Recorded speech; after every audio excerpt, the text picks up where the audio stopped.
Good morning, everyone. Welcome to the Scrutiny Management Panel meeting. Thank you for so many of you for coming along and attending. My name is Councillor Matt Atkins. I'm chair of the panel. Just before we begin, I would just draw your attention to some brief safety information. If the continuous fire alarm sounds, please evacuate the room and the public gallery by the stairwells. Do not attempt to use the lifts. Please assemble at Queen Victoria's statue in front of the civic offices. In order to comply with the fire marshal regulations, if you signed in to the Guildhall, please remember to sign out when you leave the building after today's meeting. Can I also draw everyone's attention to the fact that this meeting will be live streamed and the camera zooms in to show the speaker. This is linked to the microphones, therefore can I please remind all attendees to turn their microphones off on to speak and then off again once you've finished speaking.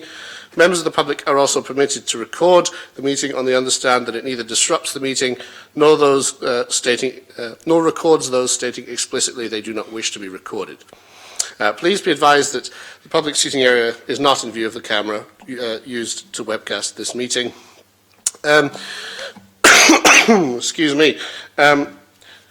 Just to mention before we begin that we have one apology from Councillor Scott Pater-Harris. I believe Councillor Simon Bosher is standing deputy for him.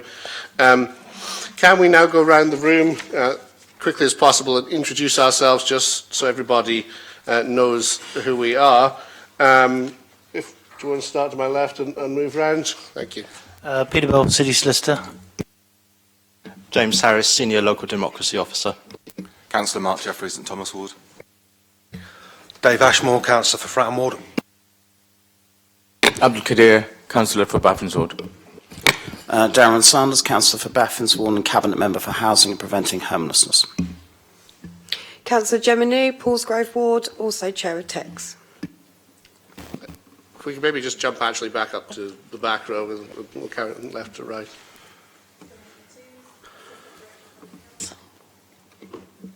Tristan Samuels, Director of Regeneration. Hayley Chivers, Transport Planning Manager. Lynn Stagg, Cabinet Member for Traffic and Transportation. I'll jump down to the front here for you, Leo.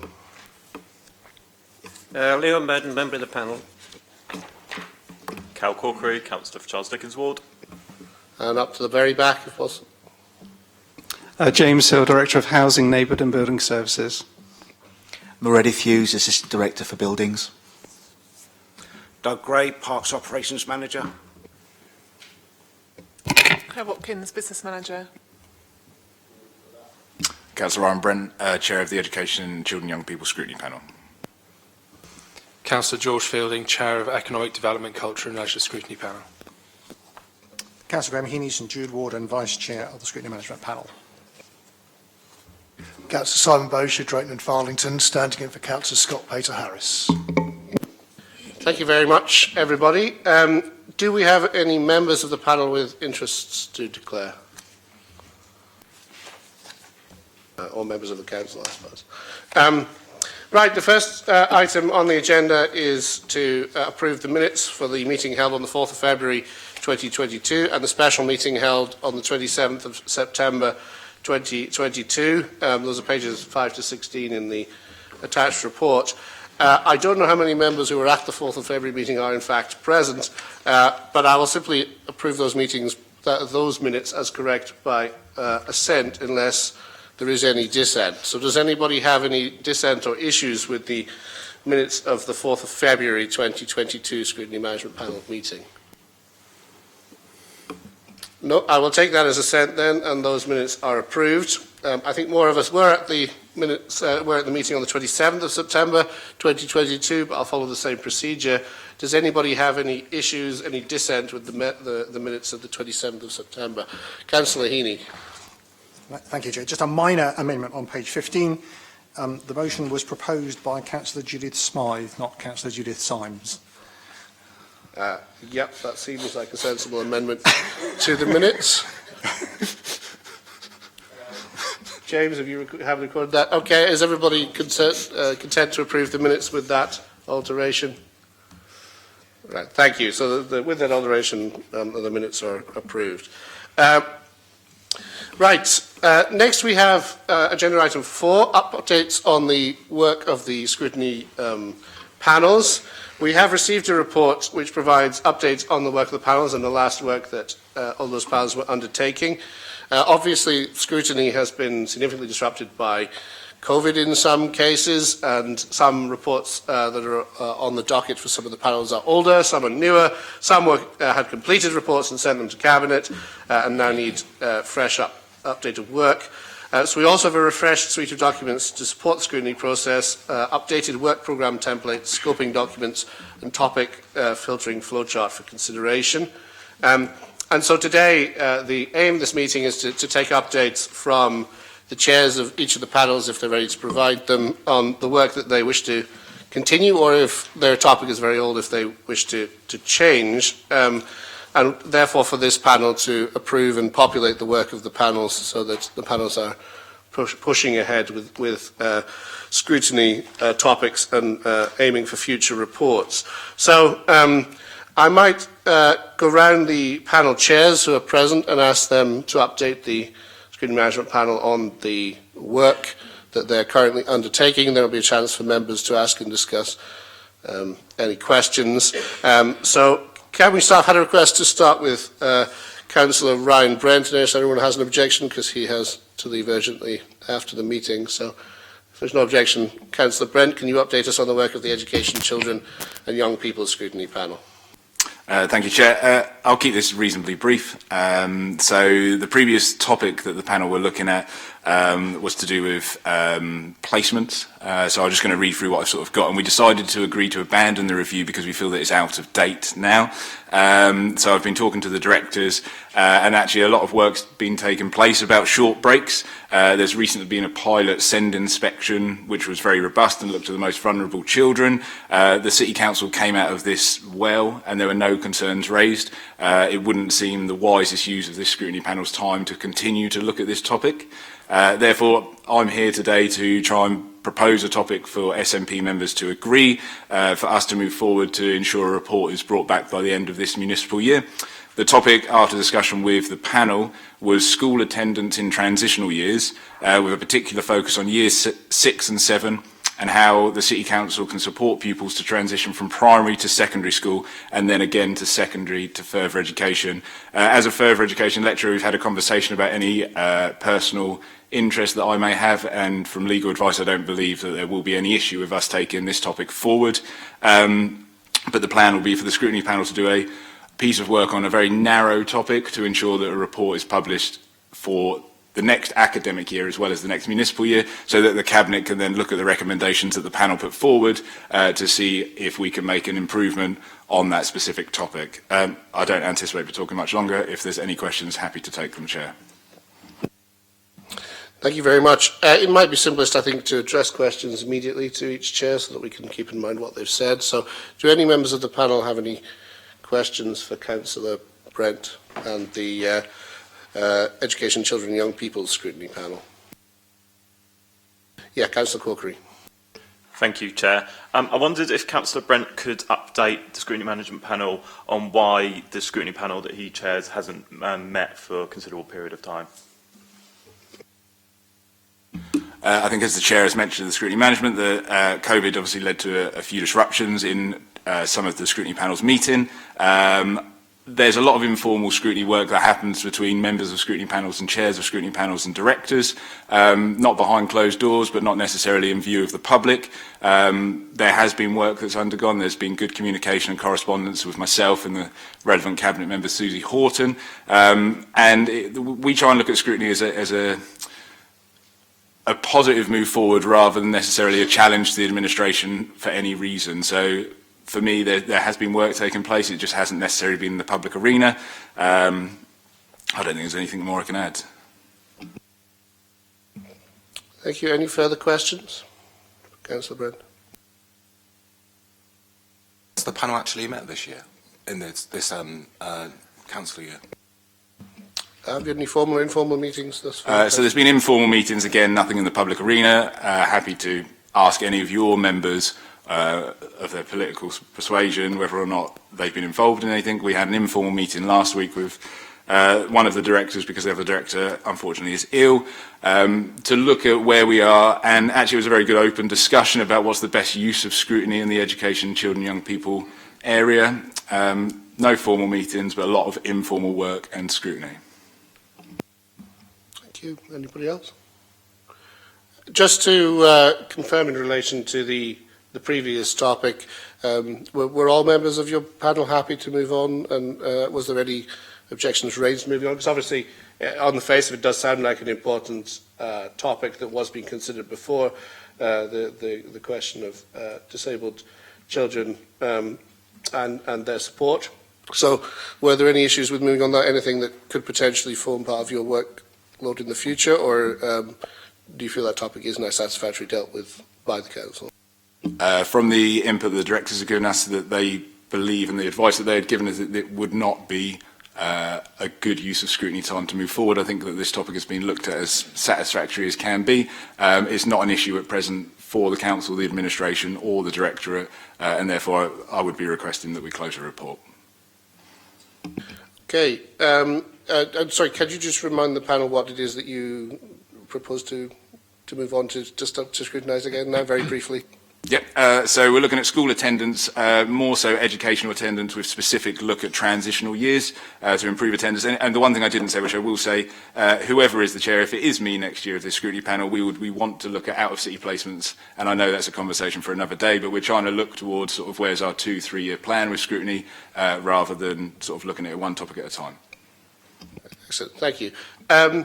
Some members of the panel, does anyone have any comments on the education panel moving on to look at school attendance? Councillor Heaney, I saw you indicating. Yeah, sorry, not so much to look at the current one.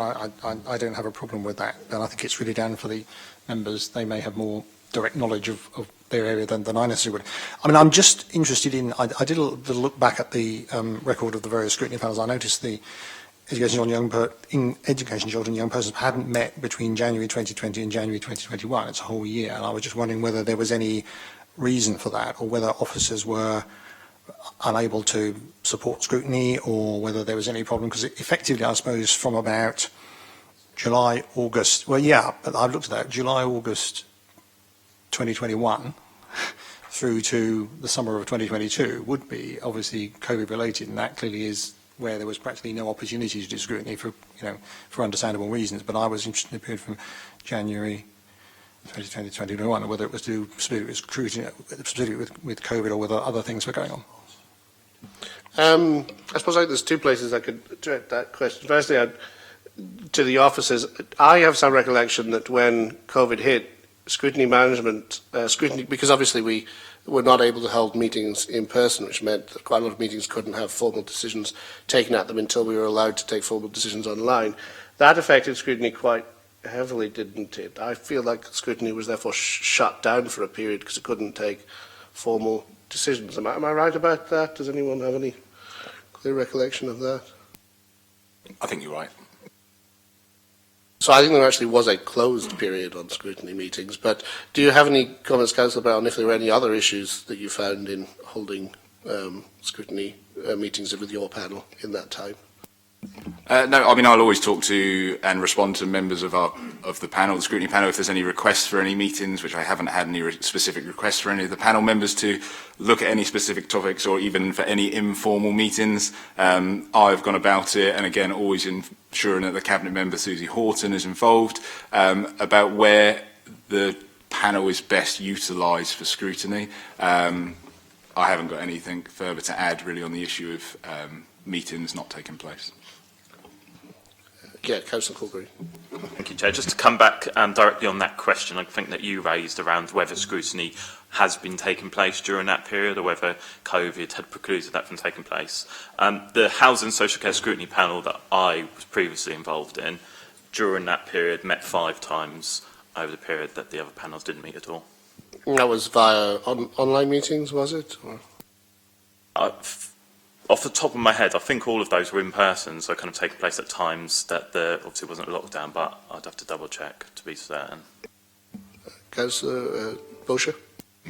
Thank you, Chair. Just to follow up on the comment that Councillor Brent made, just looking at his particular panel, I noticed that Councillor Ashmore in the Chamber, Councillor Mark Jeffrey standing deputy in the Chamber, and Councillor Abdul Qadir also in the Chamber standing deputy for the panel. Can Councillor Brent advise whether he's had requests for meeting from any of those three particular councillors? I've had no request from the members mentioned, but I will always continue to work with directors throughout any municipal year to ensure that the scrutiny is upheld to the best degree. Through the chair, please. I mean, I don't know if any of the members named wish to comment on that in any way. Yeah, I didn't realise standing deputies could hold meetings, but I'd have thought the chair and people on the panel would be the first call. Yes, I mean, I think it's also... Can I also just clarify, do the chairs get money for being scrutiny chairs? I think that's a matter of open budget record, and I think every year the chairs have a stipend increase in relation to being chair of the scrutiny panel, which it's fair to say other members of the panel don't get. I think it's also worth noting, however, because I don't want this meeting to turn into an accusatory meeting about particular individual members, what they did or didn't do over the course of COVID.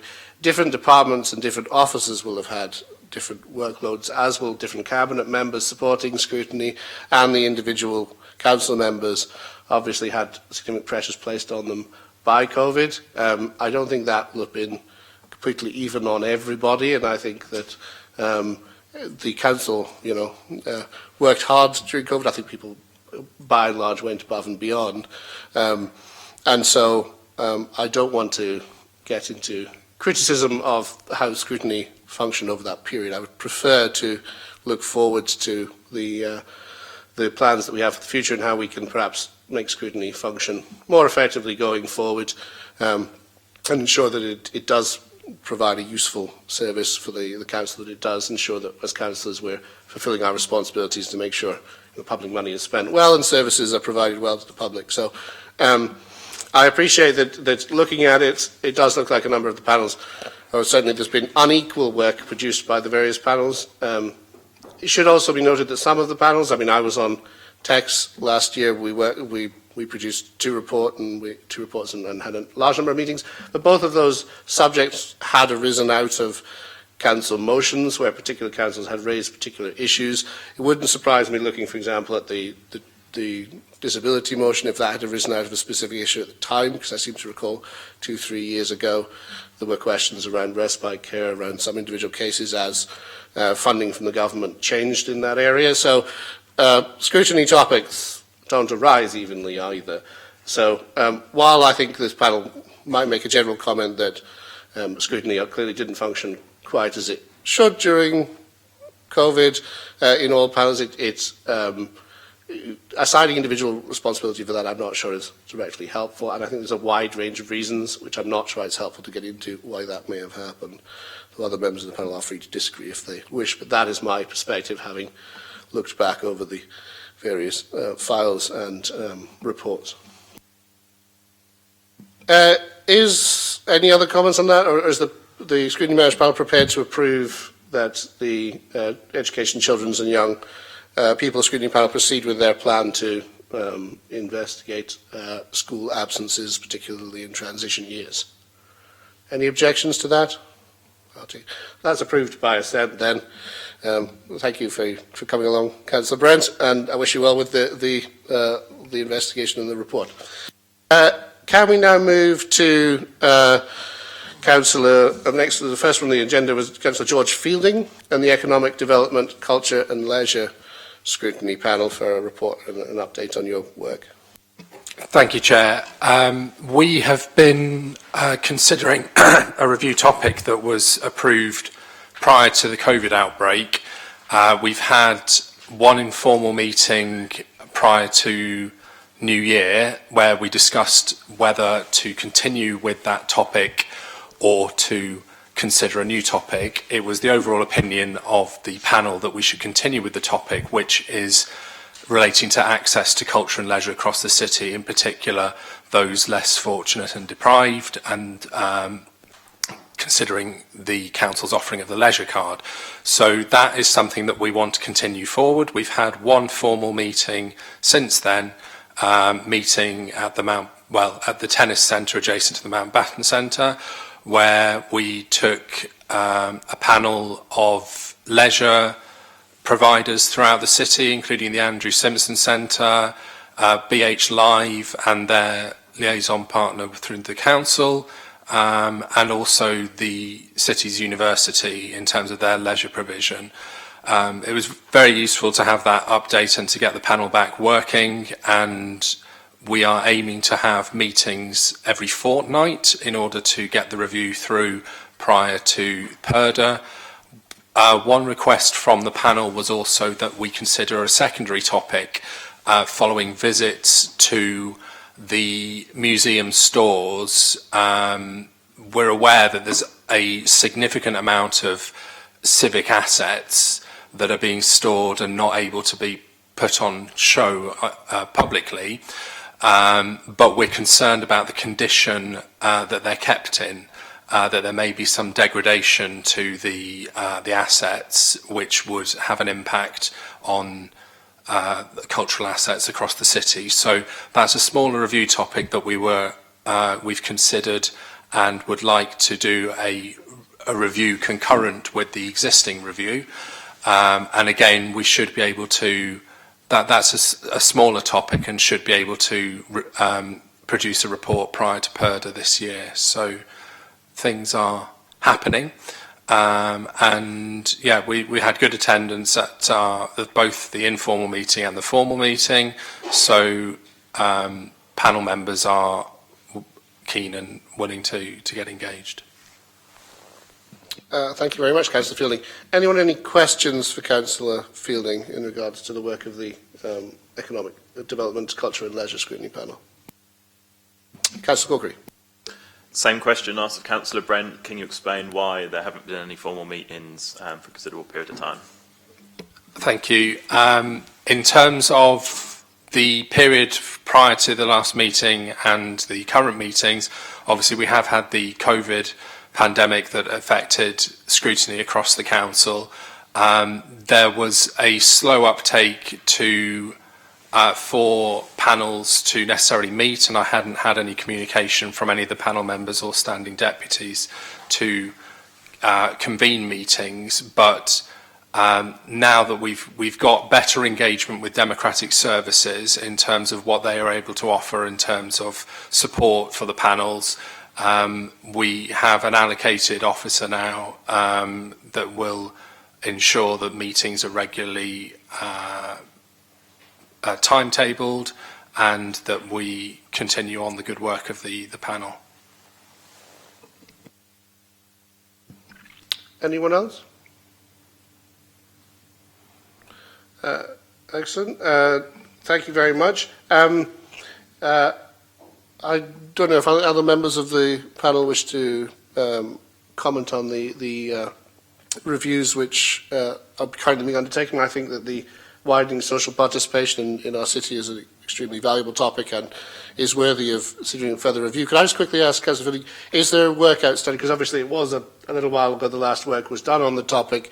Is there work you can use from the previous work that was done, or will it need to kind of restart, do you think, and interview the same people again? We'd had two formal meetings from the previous period. In terms of the content of those meetings, they probably just need to be refreshed and updated, but I don't feel that it had to necessarily be abandoned and restarted. We've put in a schedule of meetings including different topic areas for the next 3 to 4 meetings, so we're wanting to progress it as quickly as possible to get different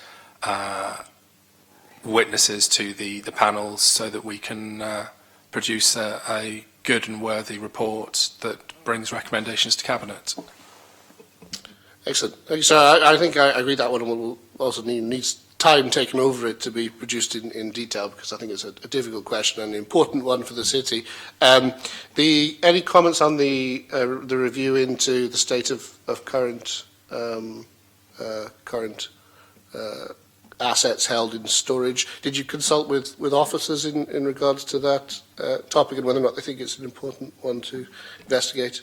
A number of the panel members had been on visits to the stores themselves with officers, so we're fully aware of the situation. We've not engaged specifically with officers to say this is a topic we'd like to consider, but believe they would also be keen to see it, because they, when visiting the sites, they have placed on record the concerns that they have in terms of the condition and environmental protection that there is there for community assets, cultural assets. Any comments on that topic from the panel? No, I think that's a valuable thing, and I agree it shouldn't take too long, but I think it's very important that we don't allow, and again, probably has not been a priority, our storage assets during COVID, so it's important we now review their state and their storage. Is the Scrutiny Management Panel happy to approve the work as suggested by Councillor Fielding, continuing the report on widening social participation in Portsmouth's heritage assets, and also start a new work stream, a shorter work stream into investigating the current state of heritage assets? Unless there are any objections, I'll take that as approved.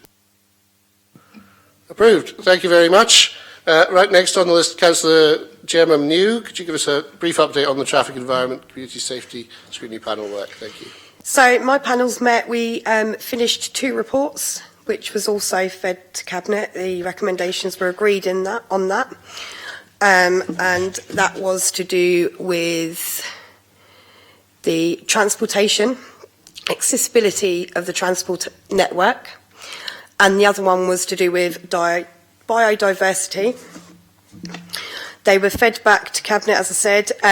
We are now looking at the motion that went through in July for phasing out pesticides and weed killers in Portsmouth.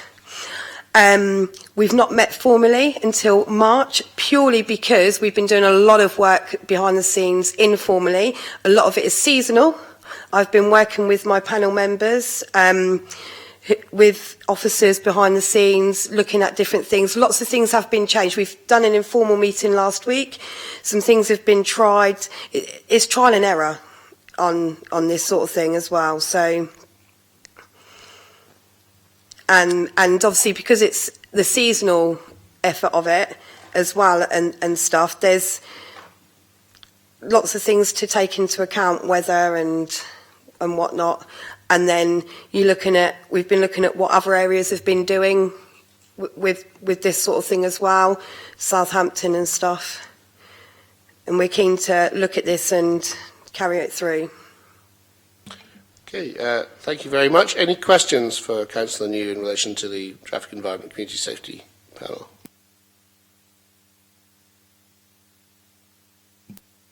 No? Good.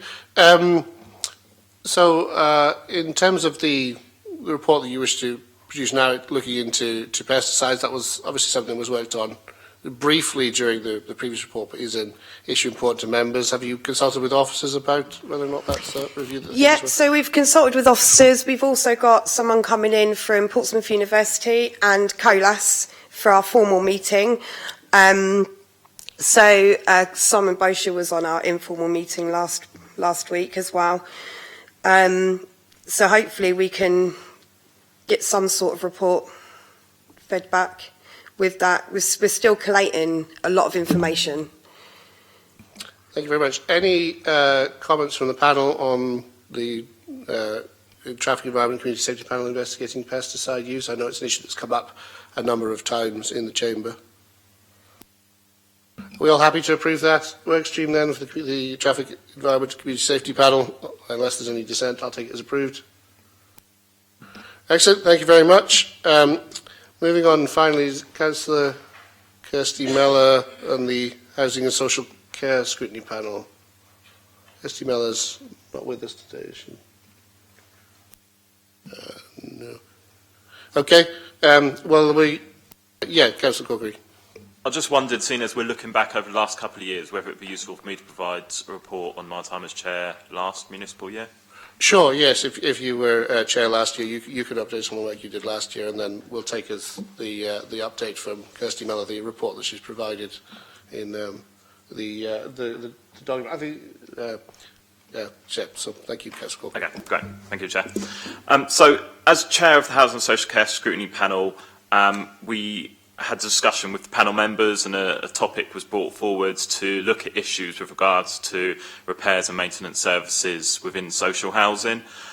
This was off the back of lots of casework that myself and I'm sure all councillors get from social housing tenants who wish to raise concerns at various points in time about the service that they think that they are receiving in terms of how their properties are maintained and repaired.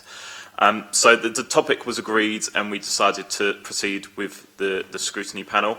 We were quite keen early on to ensure that, as well as doing what would normally be expected in terms of engagement with officers and external organisations, that we also had the voice of the tenants really at the forefront of what we were looking at.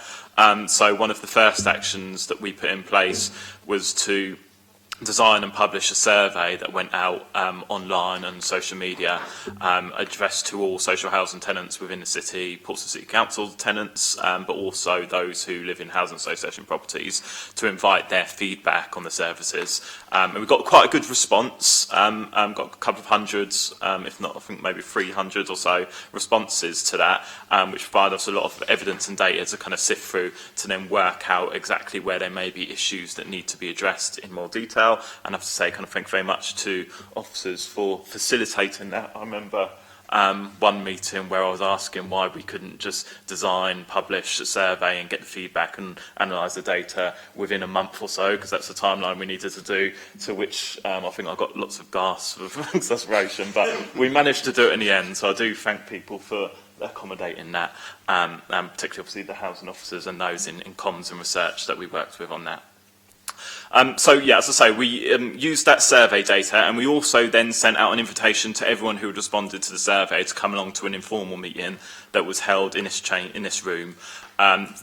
There was a bit of discussion about whether that should be a formal public meeting or an informal meeting, and I think the conclusion was in the end it should be informal, because people may be more comfortable to discuss their own personal circumstances and issues they've experienced in that kind of informal setting. So that was what was decided, which again I think was a very useful exercise. We had quite a number of social housing tenants who were able to come into the council chamber, sit in the seats we're in, and engage in that discussion about their experiences, both positive and negative. As we said, there were kind of good stuff said about council services, as housing association services, as well as some issues that needed to be addressed.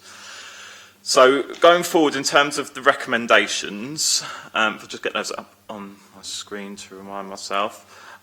One of the interesting things in terms of how the report developed is that it went in a slightly unexpected direction in terms of a large part of the focus, based on the feedback we got, was around capacity of services, and particularly capacity around workforce. So it seemed there was a real kind of issue within repairs and maintenance services that I think is more widely across the economy in terms of shortage of skilled tradespeople, and the impact that that was then having. And there was lots of discussion about how that was affecting council services and housing association services, and how people were ending up competing against each other, trying to pick off the best carpenters and the best plumbers, etc., from each other, which obviously isn't helping the overall picture. So one of the key recommendations to then come out of that was about stronger collaboration between the council and other social housing providers around workforce issues and recruitment and development, and also looking forward in terms of how those skills may need to change as time goes on. So particularly aware of obviously the need for kind of mass retrofit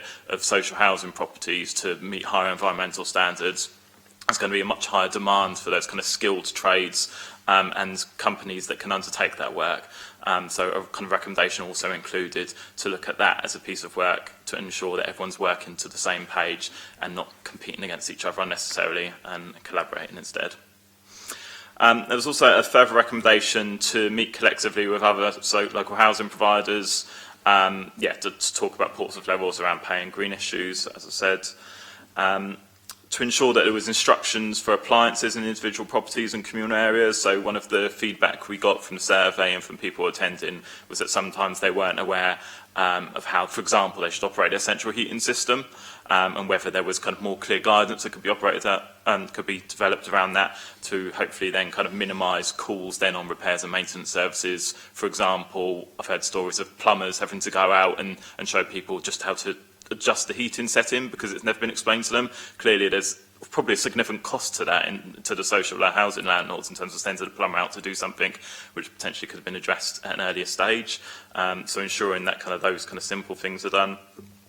To ensure that there are feedback mechanisms where residents are not under immediate pressure to give feedback. So one of the stories we heard was that sometimes tradespeople had visited the property and then asked people to immediately fill out a survey or provide feedback on their work, which may put people in an awkward position. So just thinking about the ways in which that happens and is managed. To continue the residents meeting for council tenants that used to be held before COVID. So the Residents Consortium is a monthly meeting of council tenants and leaseholders that is a really useful forum for people to raise issues and engage with the council at a senior level to ensure that the residents' input is being secured into how policies and procedures are developed. So just continue that good work really and to recognise that. And there was also a comment there around what happened through COVID. So one of the things we picked up is there was quite a varying experience through COVID. Some people reported that they'd experienced good and normal standards of maintenance and repairs. Other people had given us stories of really long backlogs and delays. So just recognising that and working with housing associations and social landlords to try and address those issues.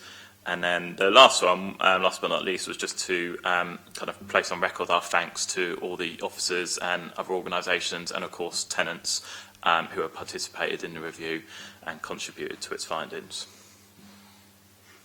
Thank you very much, Councillor Corkery. Any members have any questions on that report? I will, by the way, obviously we have the Cabinet member present, and so in the next agenda item 5, we will be talking about how the administration and the Cabinet member and his team have responded to that, so we will be coming to that. Any questions from the panel initially? No, thank you very much, Councillor Corkery, for that update. I will just mention, so the intended work going forward in our report is that the Housing and Social Care Scrutiny Panel wants to conduct a review into the provision of breaks and respite for informal carers, particularly those who care for someone with dementia. And a draft scoping document was attached as Appendix 6, and the panel met to discuss this on the 23rd of September 2022 and agree that topic. I know that this is something which has been in the public eye significantly recently, the question of when family members care for those with dementia or friends, even people within the community, and how we support them in the same way that we do more registered professional carers. Has anyone got any comments or questions on that topic? Not so much. I mean, just an observation that the panel has actually been on a recent visit to talk to carers. I unfortunately wasn't able to go because it had to be scheduled at a time when I was teaching, but the meeting did actually take place, and I'm sure the chair will be updating me and other members who weren't able to attend at some point because it was just before Christmas. So there is work going on. Thank you. So I think we're happy with that topic to proceed and note it as the topic that panel is currently pursuing and reporting on. Everyone happy with that? Now we turn briefly, if you wish, to the new documents which have been attached. So we have the new scrutiny work programme document, the scoping document, and the scrutiny flowchart. Is that correct, James? Yes, that's correct, Chair. Just to say, appendices 1 and 2, which is the work programme and the scoping document, are light refreshers of what existed previously. The flowchart is new, and it's something based on guidance from Centre for Governance and Scrutiny, and also taking into account some of the questions that the LGAs suggest be asked of scrutiny topics prior to their approval. Have these documents been conducted by the panels for the recent topics? Not yet. The panel, the documents are here for adoption by the SNP before they're used by the panels themselves. Oh, yeah, of course, I see, yeah. But they will go back to the panels, will they, to complete? It's not for us to complete them. Yeah, so if the Scrutiny Management Panel is happy to agree these documents. They'll be used in upcoming reviews. Anyone, any comments, questions on the documents? I as Chair, quite happy with them. I think the flowchart makes a great deal of sense to make sure that the scrutiny work is being best used. Though it is worth noting, I don't think we're currently inundated with scrutiny topics, so it is good to make use of the time of scrutiny panels on topics that the members are interested in, because I do think it increases the expertise of members and helps actually, from my work on scrutiny panels, in member and officer communication, and sometimes even with different departments communicating with one another. So I think scrutiny work is very valuable, but I think these documents are also useful in clarifying when topics are appropriate. So I'm happy to approve those documents. Kind of the recommendation attached to this report, I've slightly been doing a little bit as we go along, but I'll now summarise the entire recommendation unless anyone has any further comments, questions. No, so the recommendation is recommended that the updates received from the theme scrutiny panel chairs are noted by the Scrutiny Management Panel. The updated work programme, template, scoping document and topic filtering flowchart be adopted, and the Council's scrutiny work programme for theme scrutiny panels be populated and updated as appropriate with any topics agreed at the meeting by the Scrutiny Management Panel. Namely, these topics are, in the case of the Economic Development, Culture and Leisure Scrutiny Panel, that they can continue their review into widening social participation in Portsmouth heritage assets, and that they begin the new work stream also looking at the current state and storage of stored heritage assets of the City Council. In the case of the Traffic Environment and Community Safety Scrutiny Panel, that they begin a new work stream looking at the use of pesticides across the city. In the case of the Housing and Social Care Scrutiny Panel, that they begin a new work stream looking at respite care for informal carers. And in the case of the Education, Children and Young People Scrutiny Panel, that they begin a new work stream looking into the attendance of children in local schools, especially in transition years. Is that approved by the members? I'll take it as approved unless there are objections. So approved. Thank you very much. Right, now we can move on to agenda item 5, and I thank all the Cabinet members and officers for attending today. So there were 3 scrutiny reports sent to Cabinet in the early part of this year, 2 for the June Cabinet meeting and 1 for the July Cabinet meeting. The one I think we'll start with is one of the June ones, because Councillor Corker gave such a detailed update on the work of that panel. So could I turn to Councillor Darren Sanders? Can you update the Scrutiny Management Panel on the steps that have been taken to implement the recommendations of the Housing and Social Care Panel review into procedures and performance of Portsmouth City Council and housing associations in relation to response, repairs and maintenance, given the Cabinet recommendations were agreed on the 21st of June 2022? Thank you. Councillor Sanders. Thanks, Matt. Yes, I can. Firstly, I wanted to place on record the diligence with which all the chairs of this particular panel have operated across the last 4 years, including during the pandemic, and that's Luke Stubbs, Cal Corker, and now Kirsty Miller. It's very much appreciated. Certainly I don't see scrutiny as a challenge. Having chaired this panel for 4 years, I'm fully aware of the powers that chairs have to make sure that we as an administration are scrutinised properly. So I'm delighted to have been invited here by you, Matt, to outline this. Now, you may not have heard all of what Cal said, for which I apologise. So I'll go through the recommendations, the Cabinet response and the actions for each of the 7 points. So recommendation 1 was to request the Leader and the Chief Executive to thank various officers involved in the review and the officers attending from the housing associations. The Cabinet response was to agree, but to make sure the letter came from Cal rather than the Leader and Chief Executive, and that letter was sent on the 27th of June 2022 to the relevant people involved, and I want to thank in particular Cal and the rest of the panel for this report, which has been eye-opening in several respects and also very, very welcome. The second point, as Cal said, the idea was to collaborate with local housing providers to upskill the local workforce, including in green technologies, and try and promote career paths. In addition, it was also to meet collectively with other local housing providers around things like pay and green issues. I wanted that expanded to include repairs and maintenance as well, because it's important that everybody learns. So a subgroup covering those issues has already met. It first met on the 7th of October 2022, and the next meeting is planned on the 20th of April 2023.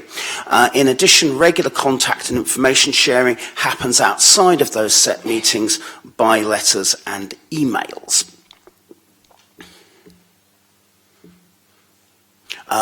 One recommendation, one concept the Cabinet did want to add is that the Council can't directly determine the pay and conditions that housing associations use, much though we'd like to, but we can't. So on the next point, which is, if you pardon me, the next point is point 4, which is to ensure that there are instructions for appliances in individual properties and communal areas. This has become particularly relevant after the horrible and horrific situation that has recently occurred in Rochdale, long after the community report, whereby the local association was found effectively guilty of killing someone and killing a child. That's not acceptable. So various things in addition to the report have been done by the team as a result of that, and I want to include those as well. The Cabinet response to the report was to agree and to introduce a DIY leaflet for all new residents, and also review options for further similar leaflets for residents on things like heating and operating windows. There will be further information articles to help residents, as Cal has said, understand how their homes work. I'm particularly aware of a social housing development in my own ward at Copner Green, which is incredibly green, and none of the residents knew how to work the system. So we want to try and do that, and that will be included in future editions of the quarterly House Talk magazine. Doyle Avenue, our new council housing development in Hilsea, will also experiment with different ways of supporting residents moving into the properties to make sure that the new technologies they actually know about. We also want to try and do that with the passive house developments that we're wanting to do initially in Havant and in future in elsewhere. So the actions resulting from that are essentially they're complete, but it always will go on. So the DIY leaflet has been provided to all residents. An article is included in the spring edition of House Talk, particularly with regards to condensation. A condensation leaflet to help residents and understand and manage that in their own homes is being prepared. In addition, I have also asked the team to take a look at all the systems that are available following the recent horrific events in Rochdale to make sure that we do everything we can to try and reduce and remove damp and mould in our homes. I do not want a rerun of what we saw in Windsor House, in Lamport, in our council homes. We are also working with Liberty Gas regarding the preparation of leaflets to help residents use gas boilers. And finally, post-occupancy surveys are being undertaken of new build developments to gain feedback around living in them, and that will inform how effective instructions are when moving in.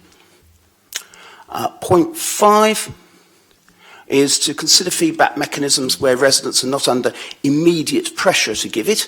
Again, the Cabinet agreed with that. It's an ongoing work in progress, and updates will be given at future residents' consortium meetings. The action is complete and works are ongoing, Matt.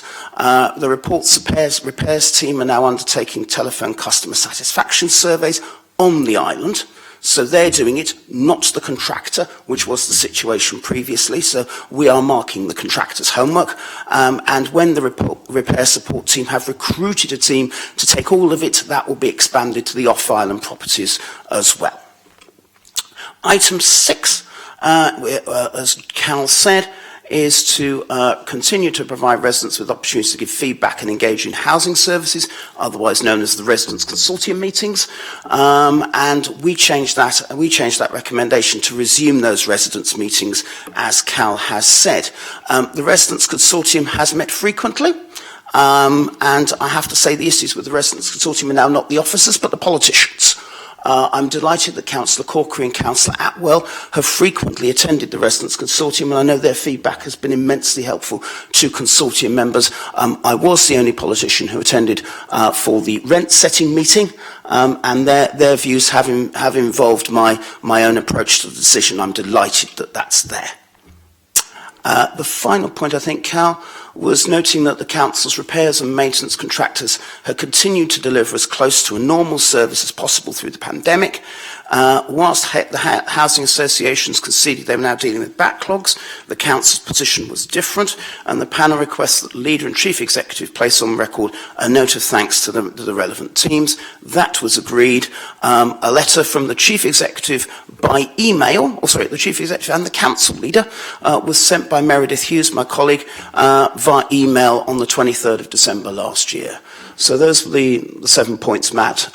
James Hill and Meredith Hughes are happy to assist me in trying to give any detailed answers the panel may have, but I hope that shows that we're taking this seriously. Thank you very much, Councillor Sanders. If I could now, as the panel, have any questions, Councillor Bosher. Thank you very much, Chair. I've got 2 questions for Councillor Sanders. One's specific to something that you talked about, and also Councillor Corkery mentioned in his summing up of what's been going on, and one's probably a bit more of a generic question. In Councillor Corkery's overview, very detailed overview, thanks Cal, he talked in terms of the confusion, shall we say, around controls around things like boilers and other bits and pieces that were clearly costing, because there's a call-out fee associated with that, I would understand. So there is an information blockage with self-help, shall we say. And that is clearly something that has been highlighted and needs to be addressed throughout our housing stock. You, in your summing up, you've talked about passive house development going on in Havant. Now, passive house relies on... Not that. Well, it might do, because it relies on triple glazing, air tightness, mechanical ventilation, heating and cooling. And obviously there is an associated cost with that. So clearly there is a cost premium going with the passive house route as there is going with what you might call a standard build, shall we say. Given that there is a higher degree of control attached to passive house, and I think the instance you were referring to in Rochdale, Kirby, was around the mould and the child that died of mould. What are we going to do? And I'd be interested, and I'm not asking you for a detailed answer now because I'm sure you want to consult officers, around whether, if we go down that route, there's obviously a cost premium. Secondly, what are we going to do about educating tenants in the use of passive house technology? And C, if it is used incorrectly, even though it works on air tightness, you could find yourself with mould and damp issues which you're looking to avoid. Now, I'm not looking to say let's not do passive house, but clearly there is an education process that needs to be associated with this to avoid the situations that you've referred to, both from what Cal is saying, people being called out, how do I control this, and the ultimate danger that's associated with it. So that's my first question, shall we say. I'm happy to answer each of them, both of them. I'll start with the political overview, if that's all right, Simon, and then Mairead and James can talk in more detail about the practical implications of it.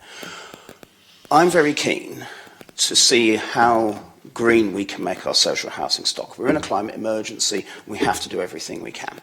We've had a passive house project already, although strictly speaking it can't be called a passive house project because it's actually a refurbishment, not something new, at Wilmcote House. And that covered our administration and your administration, Simon. And I'm very, very keen to learn the lessons of that, particularly to make sure it doesn't take years to do, which was highly frustrating for everybody. We've chosen these particular areas because it might not work. and that's done on purpose. If it can work here, then we think it can work elsewhere. The reason I mentioned Copner Green is that's very high in my thinking about this, and actually I think it's quite similar to where you're going. That's Code 7. For the Code for Sustainable Homes, which for people who don't know is as green as you can get under the old planning system. And my frustration was that the housing association involved did not do that work that you've outlined we should do around talking to people. Many people in Mull simply didn't know, and that was very frustrating, and that meant they couldn't utilise it properly. So with regards to that, I want to make sure that in addition to the leaflet that we've got to help residents use gas boilers, we can make sure that every resident who moves into any home that we build that's as green as possible actually knows how it works. Because it's that donkey work that you've outlined, Simon, that often is missing. And I don't want that to happen. Does that mean it will always happen and they'll always take notice under every single circumstance? I can't promise that. But our intention is to make sure that we learn from the lessons of Copner Green and also learn from the lessons of Wilmcote House as well. I don't know, Meredith or James, if you want to add anything on the implementation of it all and the technical bits. Apologies. I'd add to what Councillor Sanders said is that we've just completed in the summer the new properties at Doyle Avenue, and one of the key bits of work then is the post-occupancy surveys that we're doing with the residents in terms of sharing the operating manuals and instructions with residents, etc., but also going back after a month, after 2 months, after 3 months, etc., to check that they can operate, it's fully understandable, it's working effectively, etc. The other key bit, as Councillor Sanders had mentioned about the Enefit block at Wilmcote House, we've done the same with that block, and also as part of our new build works around the passive house buildings, is that the key learning for us will be the post-occupancy. You know, there's 3 stages. There's the initial design, there's the actual build process where we can test whether the local supply chain is competent enough to build to the high standard that we need. But also the key area for us is that post-occupancy residents in occupation, making sure they can use a building effectively, it meets their needs, etc., and that we're liaising with them and walking through that process continually to make sure that they're getting the best from the building, but we get that full understanding to learn lessons for the next time and the time after that. We've also recently completed a building, Patey Court, up in Paulsgrove, etc. And a lot of the work we did around that in terms of the operating and maintenance manuals we did a lot of videos as well to make sure that people had that information to hand, they could view it on their mobile phones or on iPads or whatever, so that when they were using equipment they could utilise that and check that they were using it effectively. If I can, Chair. Yeah, thanks for that. You're sort of echoing the concerns that I have. I mean, obviously, this is sort of my background anyway, but I guess going forward, I don't want your team necessarily to get totally hung up on the fact that passive house is the holy grail when it comes to housing. It obviously is a new development and it's sort of going forward from an eco point of view. But I also get that we're not going to be building what I would call trying to do this without touching a typical builder's name is. A lot of house builders have identikit things that they might call them, where it doesn't matter whether you're building them in Portsmouth or Sunderland or sort of Lincoln, they all follow the same principle of design, everything else like that, and follow the same building spec. So I wouldn't want us to go down that route. But certainly over the last 18 months, somewhat during COVID, there are a lot of non-house builders, if you like, but developers, because passive house is essentially not a house builder, it's a theory, so to speak, have moved forward significantly in house design. And it would be useful for your team to explore some of the other things that maybe have happened. Because I do share the concern, and I think Mary has put it down very well, when you're having to do walkthroughs and videos and instructions for how to actually use it, that's where I have a degree of concern that is it going to become too complicated for essentially what are tenants who have an interest in this is a property I can live in. If I was going to build one myself, then I'd want to know it chapter and verse, but there is a sort of a sideways stance when you're effectively having tenants in this situation. So I'd be interested to see what other opportunities we're exploring outside of passive house. I think, again, if I don't want us to take this over because you guys will probably do more detail. If we take, say, the 2 tower blocks, Leamington Horatia House, Yeah. and this is nothing I haven't said to Scott, the former Conservative housing spokesperson, Daniel, the current Conservative housing spokesperson, and Cal, and Tom Coles before him. We want to try and make sure homes are as green as possible. So say, for instance, if you take the 2 tower blocks, say take Leamington Horatia houses, what we've said to the team is we want the rents to be as low as possible and the homes to be as green as possible. That's it. If that's not passive house, that's fine, because then that means we'll have a viable development that will have us at least the same number of council homes going out as we did starting. Those were the two important things. So again, we want to try and do this with relatively small developments in Hampton first, see if it works, see if it doesn't work. And if it doesn't work, it doesn't work. But I don't want to die trying, for want of trying, I should say. So it won't always work, Simon. And I think I just want to make sure our homes are as green as possible.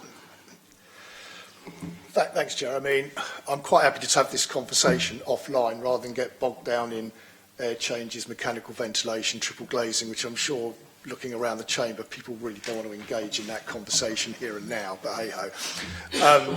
The second question I've got is more around the general process when it comes to scrutiny, as you as a Cabinet member. Now, my understanding of scrutiny is that the topics can come in 2 directions, essentially. They can either come from the scrutiny panels, what I would call the themed panels, making that decision, or alternatively, it can come from a recommendation from a notice of motion for council, as is the case with the text one and the use of pesticides. So there are 2 routes there. Those panels decide what they're going to do if it hasn't come from full council. They come to a meeting like this. This is a good example of that. They make their pitch and scrutiny management agree it. And ultimately, when they finish that, it goes to Cabinet, who essentially approve, reject, or whatever the report.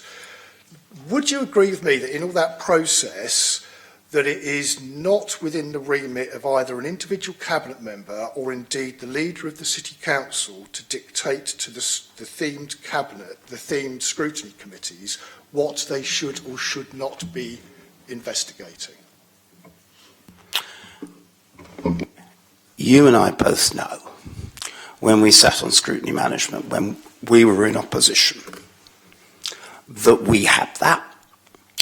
I know that my performance as a scrutiny management panel chairman, in that case, got back to the leader of the council because the people who did it told me.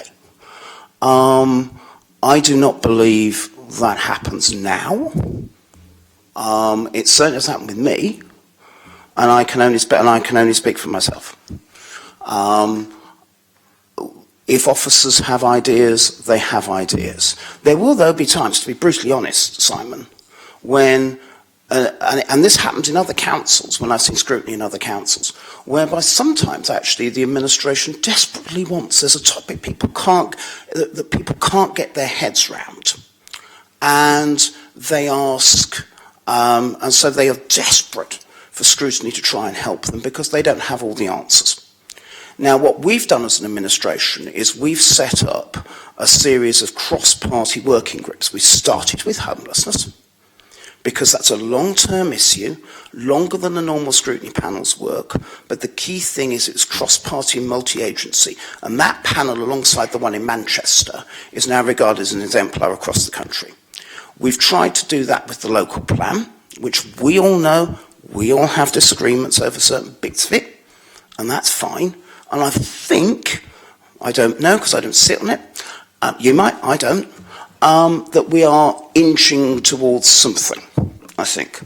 but I can answer your question by saying I know that has definitely gone on. It doesn't go on with me.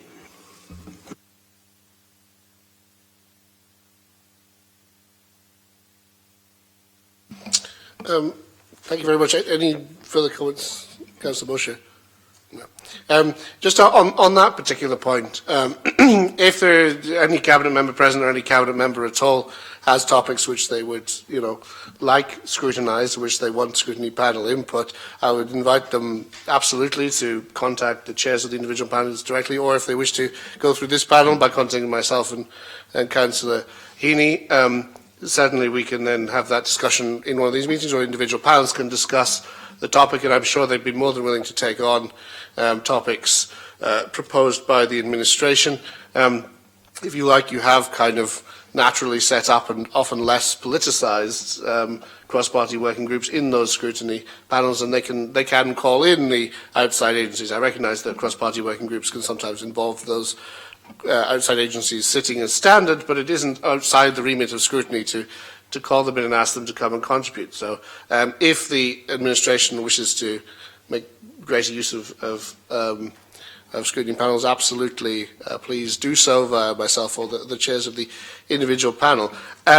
On the topic we're on, were there any further questions about the Housing and Cabinet Member response to the report produced last year?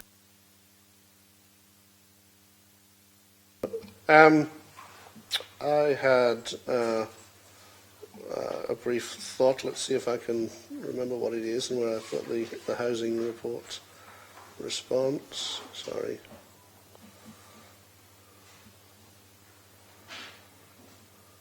Yeah, here we go.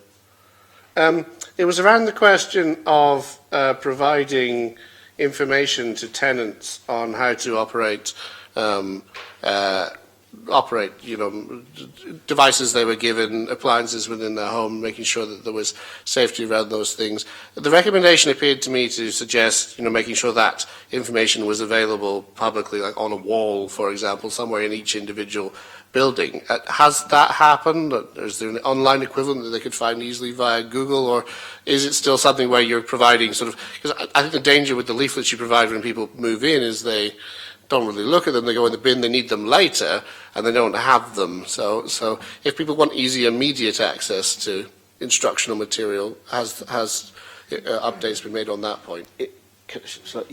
Chair, the particular question was related to some of the communal laundries that we operate around the council properties, and the immediate action was to make sure that the appropriate instructions for both use in the washers and dryers was in those locations, and we continue to check that on a regular basis. Excellent. Thank you very much. If there are no further questions... Oh. Okay. Then I will move on from that report, unless James Hill, your name is down on the agenda if you wish to add any further comments, but don't feel you need to. The only thing I was going to add is that in addition to the points that Mairead and Councillor Sanders have made, we also will continue to train our officers. So it's not always the case that a contractor has to go out if a resident is inquiring about how to use appliances. We've got a range of officers, particularly in the housing service. We'll continue to train them on how to deal with those typical questions that arise with residents as well. So, yeah. Thank you very much, and thank you very much for you all attending to update us on that report.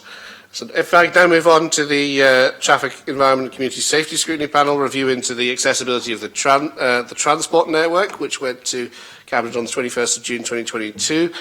Councillor Lindstag, thank you very much to you and your Directorate for providing us with a detailed spreadsheet of your responses and work to date. Do you have anything you wish to add sort of verbally about your work on this report? Well, first of all, I'd like to thank the panel for asking the questions in the first place.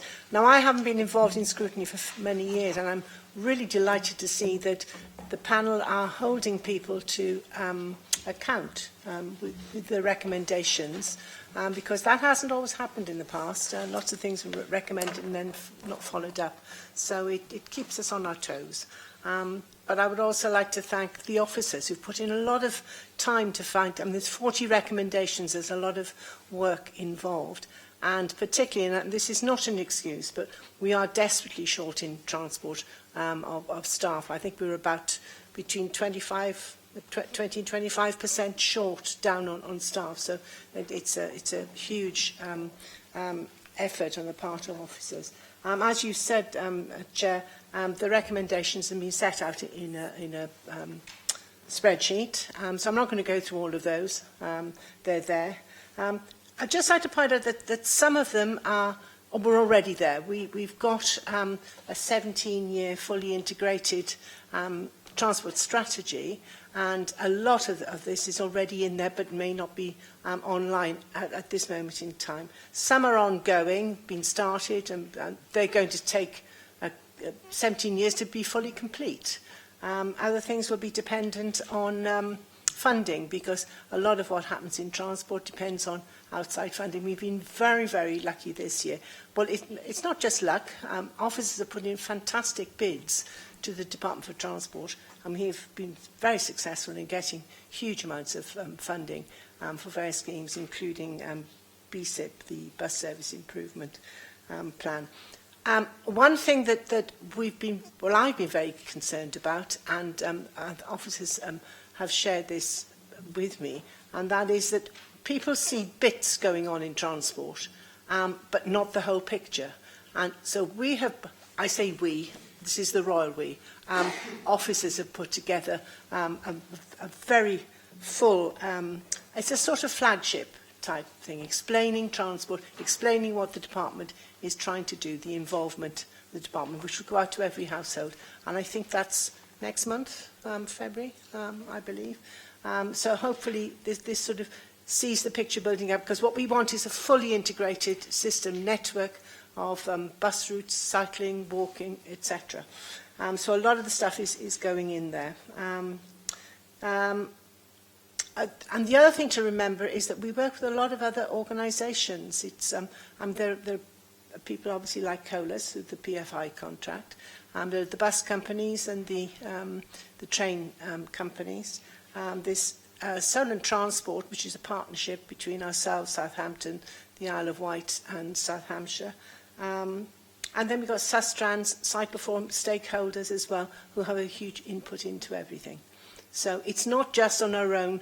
So it's easy, we can say, well, we can do this, but very often we have to consult with and persuade and cajole other outside organisations. So I'll leave it at that, and people can ask questions. Thank you. Does anyone have any questions on the recommendation responses in this particular report? I'd wanted to myself, which I'll proceed with if other panel members don't immediately have anything.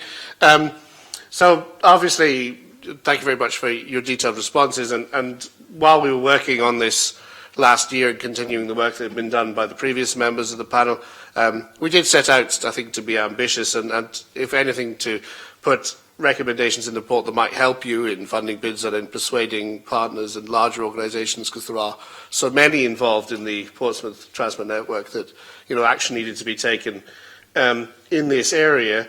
Some things that are encouraging.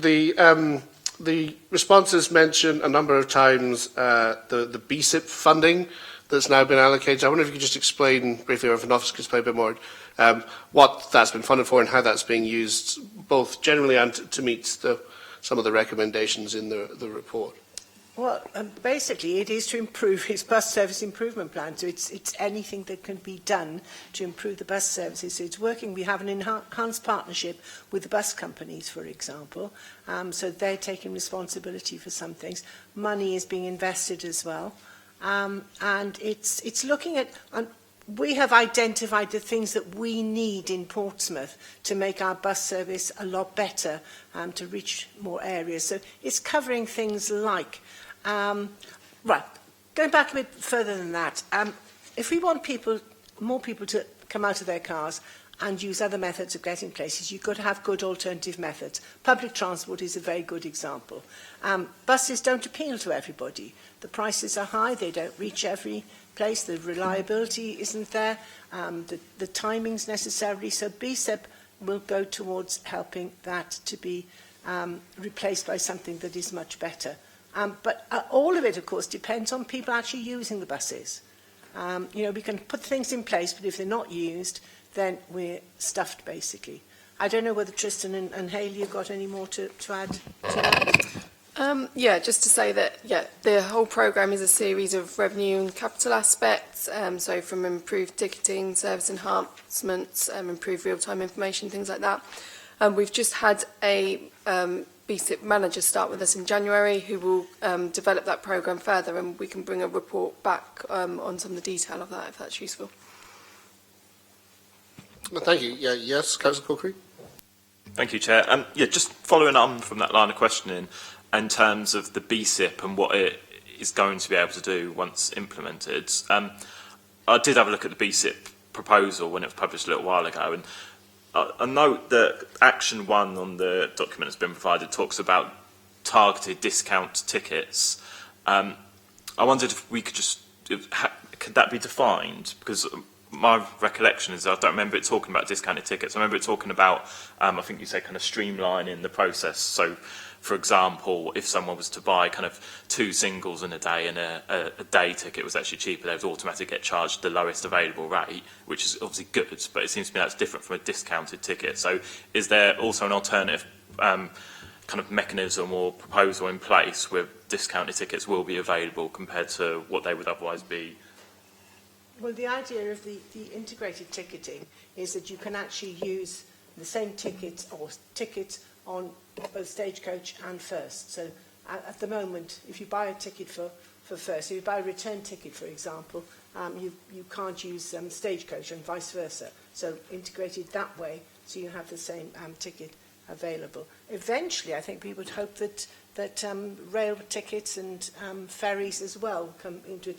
This is going a stage further with MAS, the Mobility as a Service, whereby you use the Breeze app, and eventually, hopefully, you can actually get a ticket which comes on your smartphone, where you can get from your house to wherever your destination is, and you have the one ticket, and it can be used on the buses, whichever bus service, the railways, ferries, etc. Is that what you mean? I guess the question I'm asking is how are we defining targeted discount tickets? Is it, as you say, is it just streamlining the process and making sure that it's integrated, or actually will they be discounted compared to what they currently cost? Well, hopefully the more people who use the buses would be able to reduce the cost of fares, because they're very expensive compared with many other places. But also there are targeted people, for example, job seekers, so for them to have a lower cost fares, increasing the availability of cheaper fares for up to 19-year-olds, not just the up to 16. Anything else? Councillor Busher. Yes, thanks, Chair. I've got a question, Lynn, and I'm probably more directing this through you at either Tristan or Peter Bolf, actually, but I'll ask the question anyway, because I'm not so sure that you can actually answer it, but that's not, you'll understand why. One of the recommendations talks about working close with the planning department to obtain contributions from developers towards transport infrastructure in new developments. And the response that came back on that, and I'll just read it if I can, Chair, all new developments that result in additional movement would also generate SIL funding, which can be applied to transport infrastructure. In the cases where specific transport infrastructure is needed, this is also secured by planning obligation, Section 106 monies. Part of the problem, I think, with that is that there is no member engagement as to where that Section 106 money should be spent. And I will give you a specific example and what the pitfall is.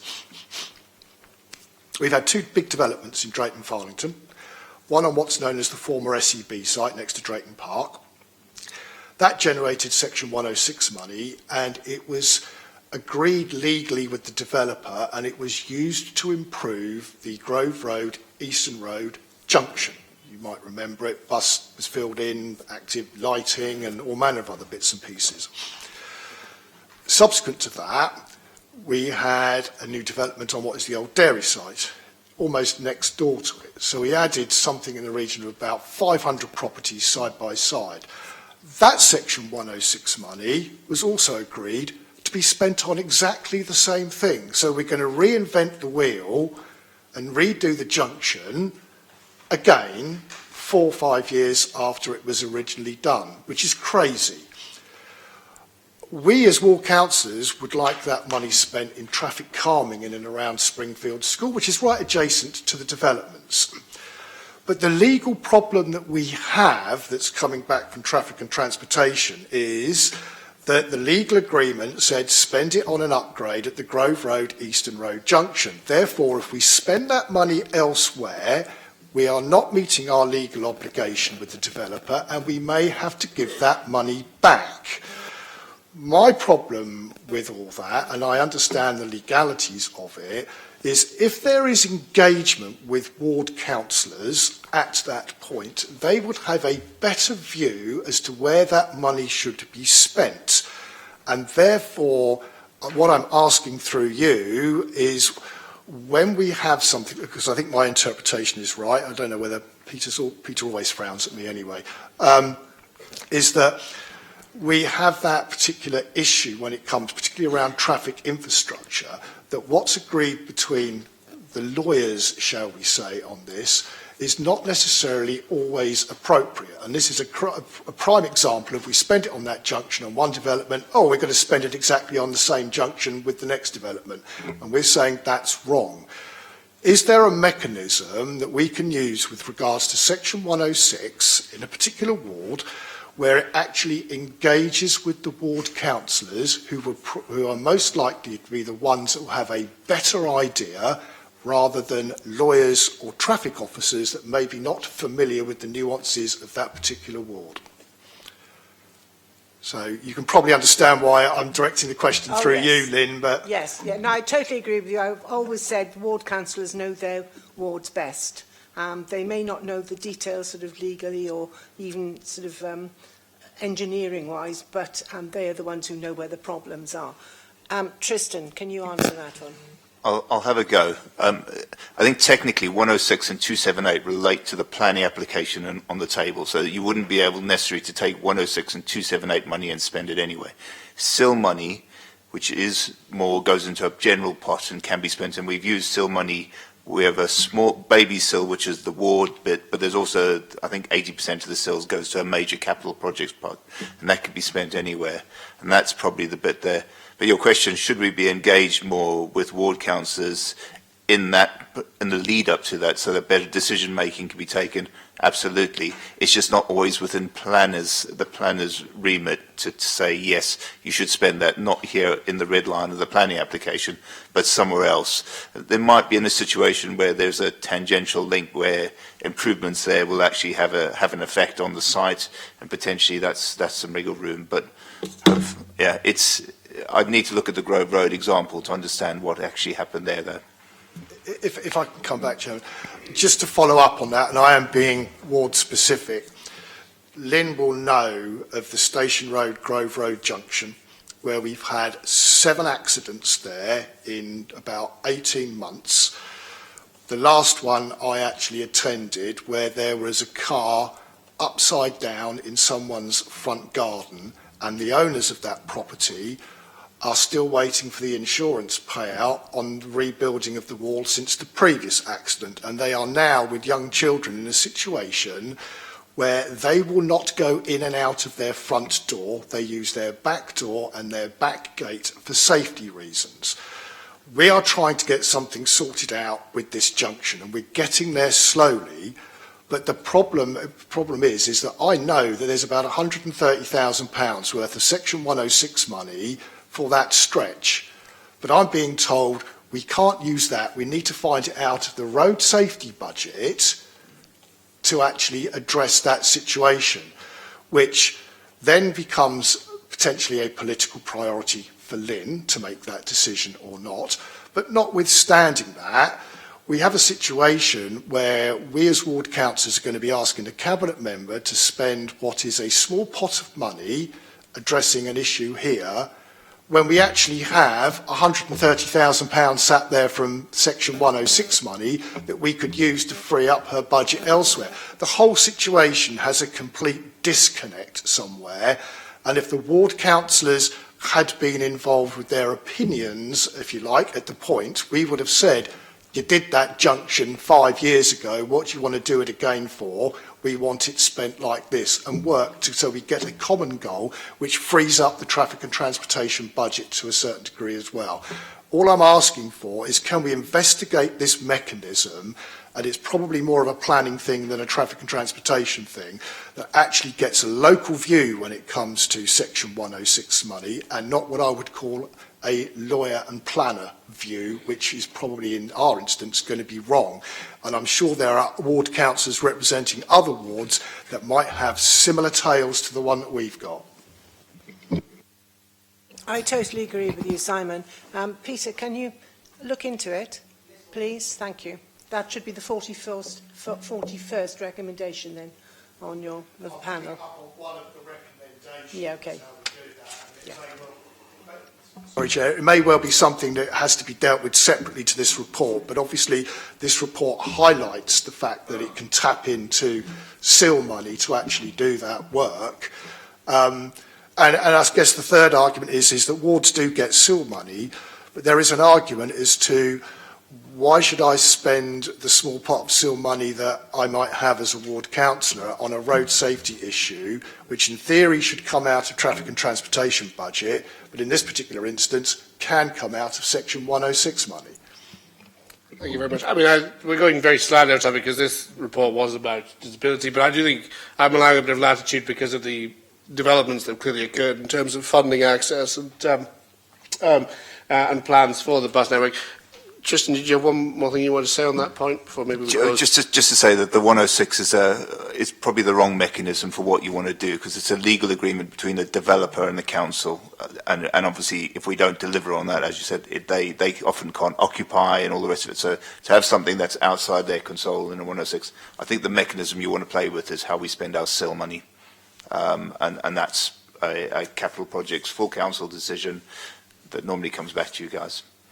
Can I just, if I can, on that point, okay, I would disagree to a certain degree, because the conversations I've had with traffic and transportation officers about this is centred around the fact that your officers are calling it the Section 106 contribution.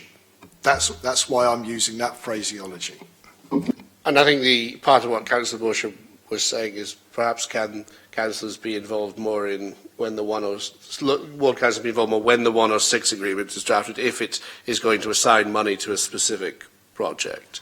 Let's move on from that topic. I had one more thing that related to the same idea, though, which was the question that one of the most important recommendations, and I appreciate we gave a lot, and that was aspirational, as I said, but one of the key ones that actually came out in relation to disabled individuals and their access was that particular bus stops were worse than others, and specific experiences they had sometimes with drivers or other passengers were what made the transport most difficult. And I appreciate those things are difficult to address, but how is the funding being used to address particularly that question of specific bus stops that are problematic, and have we done any work on identifying those bus stops and perhaps the experiences with sometimes drivers not knowing what they're doing Well, this correctly? will all come under the BSIP review. So, but as far as individual problems with drivers, if there have been issues, we then consult with the bus companies